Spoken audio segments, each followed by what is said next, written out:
She rolled her eyes mid-argument and said, "Remember your place. Without me, you'd be lost. I can replace you anytime I want." I said nothing. The next day, I canceled her phone plan, streaming accounts, and every subscription I was paying for. She called from a friend's phone panicking. I said, "Good luck replacing your sponsor," and hung up. I, 30, male, had been with Sarah, 28, for just over a year. I thought we were building something real. That ended the moment she told me I was replaceable. I went silent, nodded once, and walked out of the room. The next morning, while she slept in, I sat at my laptop with a cup of coffee and a list. Phone plan, streaming services, gym membership, cloud storage, meal kit subscription, every single thing I was paying for that had her name attached. One by one, I canceled them all. It took 40 minutes. By noon, her entire digital life stopped working. At 2:47 p.m., my phone rang from a number I didn't recognize. Her voice came through frantic, confused, demanding to know why nothing was working. I said 6 words. "Good luck replacing your sponsor." Then I hung up. She called back 9 times in the next hour. I blocked the number, blocked her on everything, and went back to my coffee. Her confidence lasted exactly as long as my credit card did. But let me rewind. I need to explain how I got here. How a relationship that started with genuine feelings turned into me funding someone else's lifestyle while being told I was lucky to have her. Because the cancellation wasn't revenge. It was clarity. And the moment she said those words, "I can replace you anytime I want," she gave me permission to stop pretending this was love. Sarah and I met through mutual friends at a rooftop party in July. She was funny, sharp, confident in a way that felt magnetic. We clicked fast. Within 2 months, we were spending every weekend together. Within 4, she was staying at my place more nights than her own. By 6 months, she had a drawer, then a closet, then half my bathroom counter. I didn't mind. I liked having her around. She talked about going back to school for graphic design. She mentioned starting a small business. She had plans, ambition, ideas. I respected that. I wanted to support that. So when her lease ended in November and she asked if she could move in while she figured things out, I said yes. That was my first mistake. Not the moving in. The "while she figured things out" part. Because figuring things out became a permanent condition. December came. She enrolled in one online course, attended 3 sessions, then stopped. January arrived. She launched an Etsy shop, posted 2 designs, then forgot about it. February passed. She talked about freelancing, but never sent a single pitch. By March, I realized the pattern. The career path wasn't being figured out. It was being avoided. And I was covering the gap. Rent, groceries, utilities, dinners out, coffee runs, everything. She contributed exactly nothing. When I brought it up gently, she said she was still building her foundation, that pressure would kill her creativity, that I was being unsupportive. I backed off. I told myself she needed time. I told myself I was being a good partner. But the spending didn't stop. It accelerated. New clothes arrived weekly. Takeout orders I didn't approve. Subscription boxes I never heard of until the charges hit. I added her to my phone plan in February because hers lapsed. She said it was temporary, just until she got back on her feet. I added her to my streaming accounts in March because she wanted to watch her shows. I added her to my gym membership in April because she said we should work out together. We worked out together twice. She kept going alone, often for 2 hours at a time, mostly to sit in the sauna and scroll her phone. I didn't say anything. I didn't want to be controlling. I didn't want to be the guy who nickel and dimed his girlfriend. But by May, I was hemorrhaging close to $800 a month on her lifestyle alone. And she never once said thank you. She said things like, "Can you update the Hulu plan so I can download shows?" She said things like, "Your Netflix is buffering again." Your Netflix. Your Hulu. Never ours. Always mine. Like I was a service provider, not a partner. I started keeping mental notes. Small things at first. The way she'd order $60 sushi deliveries on Tuesday nights when I was working late. The way she'd buy $300 jackets and justify it by saying they were investment pieces. The way she'd complain about being broke, but somehow always had money for brunch with friends. Money I later realized was coming from me, indirectly, because I was covering everything else. Her phone, her food, her rent, her existence. June hit. I checked my credit card statement and saw a $1,200 month. I sat her down. I kept my tone calm. I said we needed to talk about money. I showed her the numbers. I explained I couldn't keep covering everything while she contributed nothing. I suggested she pick up part-time work, anything, just to share the load. Her face went cold. She leaned back on the couch, crossed her arms. Are you seriously doing this right now? I said I wasn't attacking her. I just needed partnership. She cut me off. Real partners don't keep score. If you loved me, you wouldn't make me feel guilty for needing support while I build my future. I asked what future. She stared at me. Hard. Then she said, "You're such an asshole sometimes." She got up and went to the bedroom. Slammed the door. I sat there for 20 minutes, staring at the credit card statement on my phone. I felt like I was the one in the wrong. Like I was being cheap. Like I was failing her. So I apologized. I actually went to the bedroom, knocked, and apologized. I told her I wasn't trying to hurt her. I said I just needed help. She said she'd try. She didn't. The spending continued. The entitlement grew. Then came the argument. It was a Saturday afternoon in late June. I came home from the gym and found 6 shopping bags on the couch. Sephora, Zara, some boutique candle store I'd never heard of. I walked over, looked inside. New shoes, new makeup, a $100 candle that smelled like tobacco and leather. Things she didn't need bought with money we didn't have. I asked her, as calmly as I could, if she could maybe ease up on the spending for a while. She was on her phone. Didn't even look up. Here we go again. I said, "Sarah, I'm serious. This is too much." She looked up then, rolled her eyes. Not a small roll. A full theatrical rotation, the kind you do when someone's boring you. You're always complaining about money. Always making me feel like a burden. Always acting like you're doing me some huge favor. I said I wasn't complaining. I was asking for partnership. She laughed. A short, bitter laugh. Partnership? You think this is about partnership? I asked what it was about then. She stood up, looked me dead in the eyes, and said it. Remember your place. Without me, you'd be lost. I can replace you anytime I want. Silence. The air in the room changed. I didn't yell. I didn't argue. I didn't defend myself. I just stared at her. She stared back, waiting for me to fold like I always did, waiting for me to apologize, to backtrack, to beg her to stay. I didn't. I nodded once, slow, like I was processing something heavy. Then I grabbed my keys off the counter, walked out of the apartment, and closed the door behind me. I heard her call my name once. I didn't turn around. I drove to a coffee shop 3 blocks away. Sat in the corner booth, opened my laptop. I made a list.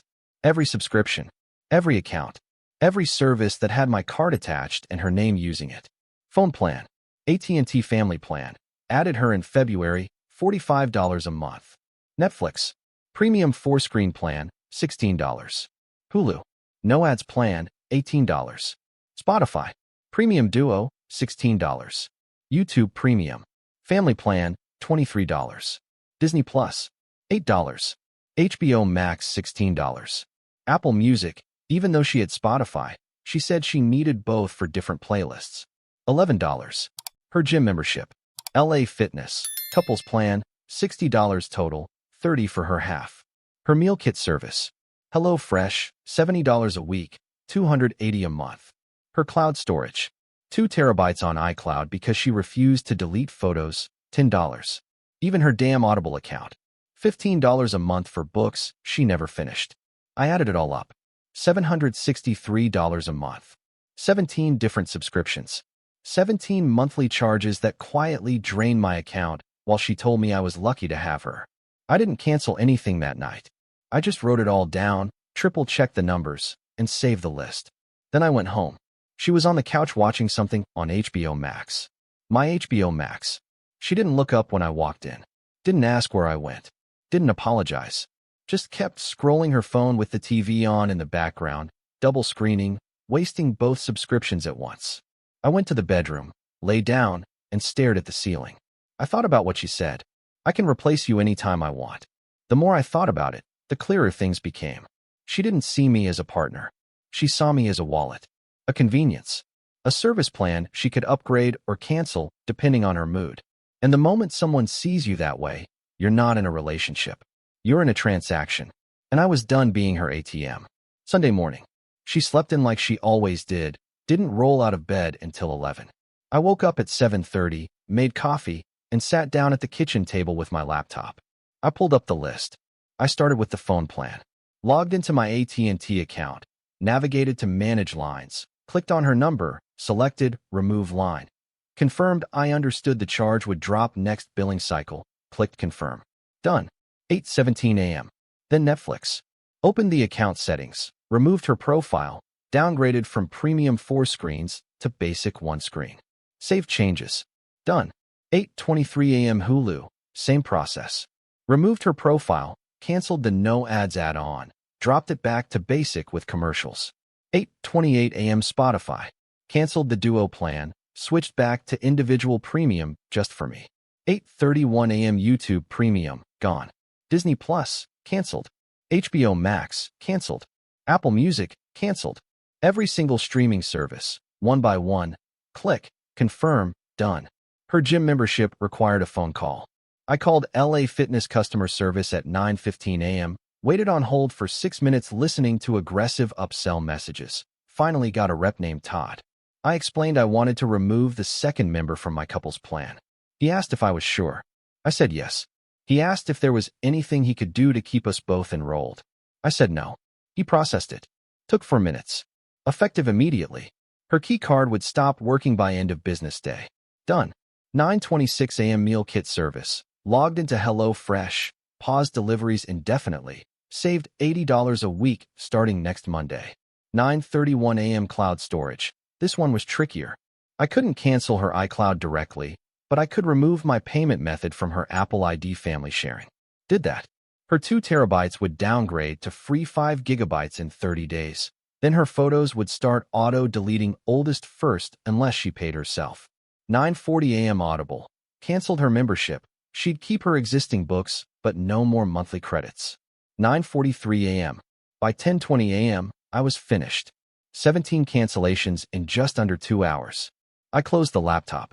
I felt lighter. I didn't feel angry. I didn't feel guilty. I felt clear. Like I'd been carrying weight I didn't realize was there until I set it down. I made a second coffee. I sat on the balcony. I waited. She woke up around 11, shuffled into the kitchen in my oversized hoodie, poured herself coffee, grabbed her phone. I watched her from the balcony through the glass door. She scrolled, half asleep, tapping through apps like she did every morning. Instagram first, double tapping through stories. Then messages. Then emails. Nothing seemed wrong yet. The cancellations wouldn't hit until she tried to actually use something. I waited. I didn't have to wait long. At 2:47 p.m., my phone rang. Unknown number. Local area code. I let it ring twice, then answered. Hello. Her voice exploded through the speaker. High-pitched, frantic, layered with panic I'd never heard before. What the hell did you do? My phone isn't working. I can't call anyone. None of my apps are working. Netflix says I don't have an account. Spotify keeps playing ads every 2 songs. What did you do? I stayed calm. My voice was flat, almost bored. I canceled everything. Silence. 3 full seconds of dead air. Then, quieter, confused, like she couldn't process the words. What do you mean everything? I said, slow and clear. Your phone line. Your streaming accounts. Your gym. Your meal kits. Your subscriptions. All of it. Everything I was paying for. Her voice cracked. You can't just do that. You can't just cancel everything without telling me. That's insane. I said, you told me you could replace me anytime you wanted. So go ahead. Replace your sponsor. Then I hung up. 3 seconds later, she called back. I declined. She called again. Declined. Again. Declined. Again. Declined. 5 calls in 2 minutes. Then the text messages started flooding in from the unknown number, clearly her friend's phone. Are you serious right now? This is insane. You're acting like a child. I didn't mean it like that. You're being so petty. Just turn everything back on, and we can talk like adults. I can't believe you're doing this over one argument. You're ruining my whole day. I need my phone for work stuff. How am I supposed to contact anyone? This is financial abuse. That last one made me laugh out loud. Financial abuse. From the person who spent $11,000 of my dollars in 6 months and contributed 0. I read them all. I didn't respond to a single one. Then I blocked the number. I opened every social media app, every messaging platform, and blocked her everywhere. Instagram, Facebook, Snapchat, WhatsApp, even LinkedIn just to be thorough. I didn't want to hear her voice. I didn't want to see her name. I wanted silence. And I got it. For about 6 hours. Then my phone started ringing again. Mutual friends this time. Her best friend Claire called first around 9 p.m. Hey, so, Sarah's really upset. She's at my place. She said you guys had a fight and you cut off all her accounts. That seems pretty extreme, don't you think? I kept my voice even, reasonable. I said, she told me she could replace me anytime she wanted. I gave her the chance. Claire paused. I heard muffled voices in the background, probably Sarah feeding her lines. Then Claire tried again, softer, like she was negotiating a hostage situation. Okay, but she didn't mean it. She was just angry. You know how she gets when she's emotional. I said, yeah, I do. That's exactly why I'm done. Claire's tone shifted, frustrated now. You're really going to throw away a whole year over one argument? That's ridiculous. I said, I'm not throwing anything away. She did. The moment she said I was replaceable, Claire tried to interrupt. I talked over her. Ask her how much I spent on her in the last 6 months. Ask her how much she contributed. Then ask yourself if I'm the one who threw it away. Then I hung up. 2 more friends called within the hour. Marcus, then Jenna. Same script. Sarah's devastated. You're overreacting. She didn't mean it. Relationships have fights. Just talk to her. Be the bigger person. I gave them all variations of the same answer. She said what she said. I responded. Conversation over. Marcus at least had the decency to say, damn, bro. That's cold. I said no. Paying for someone's entire life while they call you replaceable is cold. I just stopped paying. He didn't have a response to that.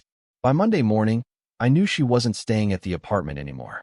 I came home Sunday night around 11 and all her stuff was still there, clothes in the closet, makeup scattered across the bathroom counter, but she was gone. Probably still at Claire's. Fine by me. Gave me time to breathe. I started going through my bank statements more carefully, really digging into the numbers beyond just the subscriptions. Dinners out, $200 a month. Always places she picked, always expensive. Coffee runs, another $100 a month, her daily Starbucks habit I enabled. Random Amazon orders, $300 a month average. Boxes showing up with things she needed, scented candles, throw pillows, skincare products that cost more than my car payment. Ubers and Lyfts, another $150 a month because she refused to take the bus or subway, said it was beneath her. I added it all up. Over the past 6 months, I'd spent just over $11,000 on her. $11,243 to be exact. And she contributed zero. Not $1. Not one meal. Not one tank of gas. Not even a thank you gift. Nothing. I screenshotted everything. Every transaction. Every charge. Every receipt I could find. I didn't know if I'd need it, but I wanted proof. Proof I wasn't crazy. Proof I wasn't the villain she was probably painting me as to everyone who'd listen. Tuesday afternoon, my phone buzzed. Instagram notification. Someone tagged me in a story. I was blocked by Sarah, but a friend forwarded it to me. It was a black screen with white text in that cursive font people use when they want to seem deep. When you support someone unconditionally and they turn on you the second you have a bad day. Toxic men will show you exactly who they are the moment you stop being convenient for them. Choose yourself. I stared at it. Then I laughed. Not a bitter laugh. A genuinely amused one. She was actually trying to spin this. Trying to make herself the victim. Trying to pretend I was the problem, the toxic one, the villain who abandoned her over one bad day. I didn't respond publicly. I didn't post my own story. I didn't subtweet. I didn't engage. I just forwarded the screenshot to 3 mutual friends with a single message and an attachment. Ask her how much I spent on her in the last 6 months. Attached was a PDF of my credit card statements with her charges highlighted in yellow. $11,243. Then I put my phone down and went to the gym. My gym. The one I paid for. Alone. Within 2 hours, 2 of those friends called me back. Both said variations of the same thing. Holy shit, dude. We had no idea. Marcus said Sarah had been calling around asking people for money. Small amounts, 50 here, 100 there, saying she was between jobs and needed help covering rent until her next freelance check came through. Rent she wasn't paying because she was living with me for free. Marcus said he almost sent her money via Venmo until he saw my message and the statements. He called her, asked her directly, how much was your boyfriend covering? She hung up on him. Blocked him on everything within 5 minutes. The other friend, Jenna, said Sarah tried to borrow her Hulu password earlier that day and got weirdly defensive when Jenna asked why she didn't have her own. Jenna said, wait, I thought you lived with your boyfriend. Doesn't he have all the streaming stuff? Sarah's response was, he cut me off like a psycho. Jenna asked why. Sarah said, it's complicated, then changed the subject. When Jenna pressed, Sarah got annoyed and said forget it, she'd figure it out herself, then left Jenna's apartment 20 minutes later. By Wednesday morning, Sarah's Instagram story was deleted. By Thursday, 3 more mutual friends reached out to me privately. All said the same thing. They were getting her side of the story. Poor Sarah abandoned by her terrible boyfriend. But the numbers didn't match up with the victim narrative. She was saying I cut her off out of nowhere, ghosted her, left her stranded with no warning. But when they asked for details, she got vague. When they asked what the fight was about, she said it was too personal to talk about. When they asked if she was working, if she'd been contributing to expenses, she changed the subject or got defensive. People started connecting dots. I didn't have to say a word. I didn't have to defend myself. The truth did the work for me. Silence was louder than any explanation I could give. Friday evening, my phone rang. Another unknown number. I almost sent it to voicemail, but something told me to answer. I picked up. Hello. It wasn't Sarah. It was her mom, Patricia. I'd met her twice, once at Thanksgiving, once at Sarah's birthday dinner in April. Her voice was tight, formal, carefully controlled. Hello. This is Patricia, Sarah's mother. I don't know exactly what happened between you two, but Sarah moved back home yesterday. She says you left her stranded with no phone, no way to pay for anything, no support, no warning. I stayed calm, kept my voice respectful. I said, did she tell you what she said to me? Her mom hesitated. I heard her take a breath. She said you had an argument about spending, that you overreacted. I said, did she tell you the exact words she used? Silence. Then, quieter, what did she say? I said, she told me I should remember my place. That without her, I'd be lost. That she could replace me anytime she wanted. Silence. 5 full seconds. Then, even quieter, Patricia said, she said that? Those exact words. I said, word for word. So I let her try. I removed my financial support and gave her the chance to replace me like she said she could. More silence. I could hear Patricia breathing, processing. Then she said, I'm sorry. I didn't know she said that. I said, it's fine. I'm not angry at you. I'm just done with the situation. Her mom paused again. Then she said, for what it's worth, I think Sarah needs to figure herself out. She's been like this since college. Coasting on other people, expecting support without contributing, burning bridges when people set boundaries. That caught me off guard. Her own mother admitting the pattern. Patricia continued, I love my daughter, but I'm not blind. And I'm sorry she did this to you. I said, I appreciate that. We talked for another minute, both agreeing Sarah needed to grow up. Then we hung up. That call felt like validation from an unexpected source. That was the turning point. After Friday, I didn't hear from Sarah again. No more frantic messages from borrowed phones. No more friends calling on her behalf, trying to mediate. No more Instagram stories painting me as the villain. Just silence. The kind of silence that means someone realized they lost, and they're trying to quietly disappear before more people find out the truth. I stayed in the apartment, kept my routine, went to work, hit the gym, saw friends, lived my life. It felt normal again. Better than normal. I had money in my account for the first time in months. I wasn't stressed checking my credit card balance. I wasn't walking on eggshells around someone's mood swings. I wasn't being told I was replaceable while simultaneously funding someone's existence. I was just existing, peacefully, alone. 2 weeks later, Marcus told me Sarah was back on dating apps. Already, he saw her profile on Hinge. Pictures taken in my apartment, poorly cropped to cut me out, my couch still visible in the background, my bookshelf in the frame. Her bio said she was a creative entrepreneur and freelance designer looking for someone who values ambition and growth. Marcus screenshot it, sent it to me. I stared at it for a full minute. Creative entrepreneur. Freelance designer. She hadn't worked a single job in over a year. Hadn't sent a single pitch. Hadn't finished a single project. Marcus said, think she'll find another sponsor? I said maybe, but not one who'll put up with what I did.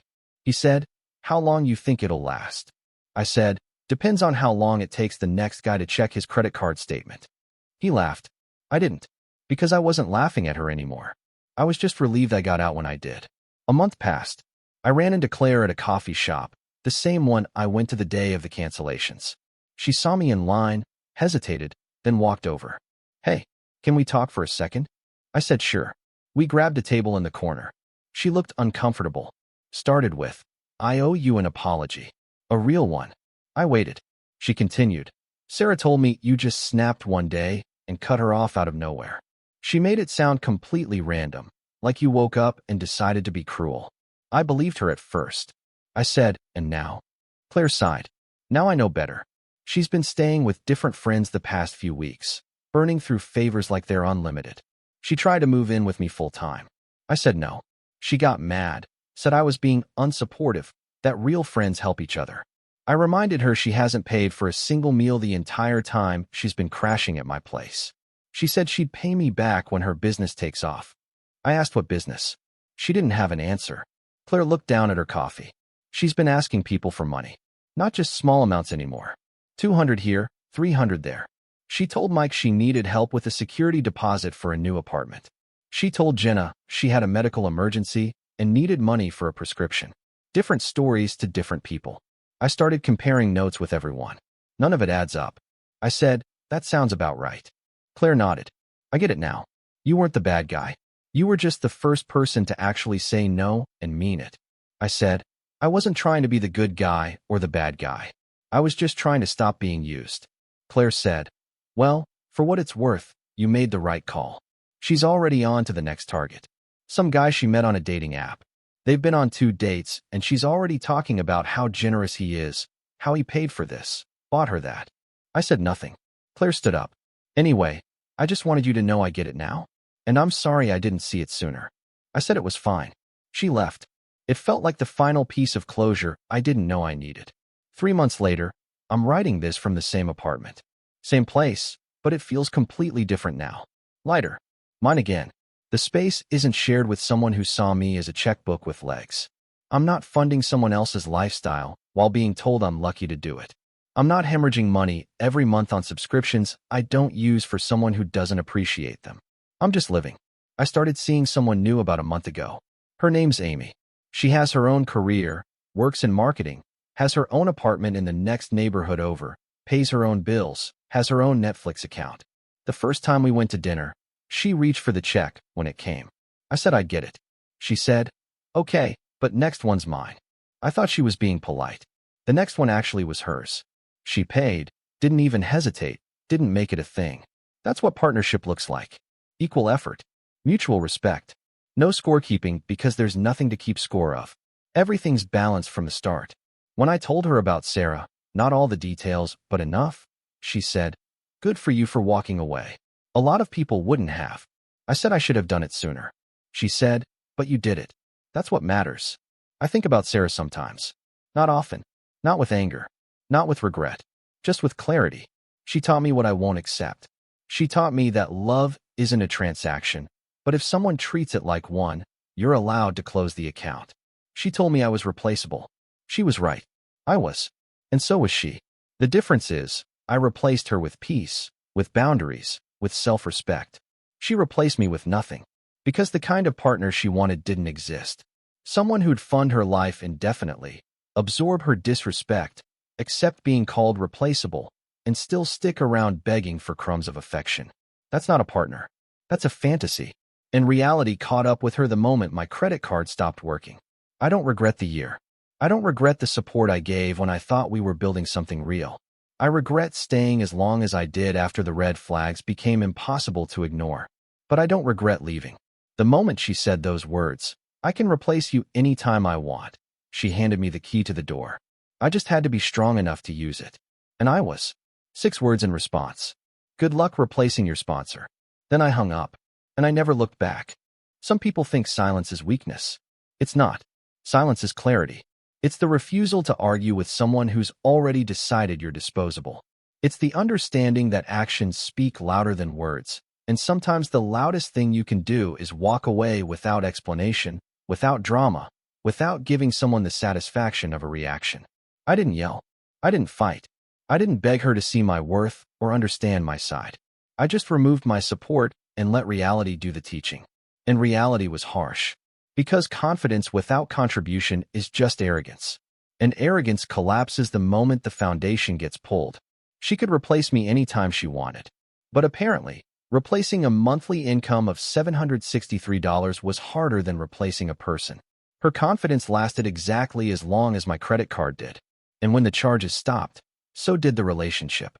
Not because I was petty, not because I wanted revenge, because I finally respected myself enough to stop paying someone to disrespect me. That's the lesson.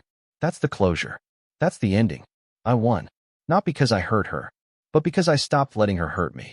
And that's the only victory that matters. Some rings start wars. Mine bought silence.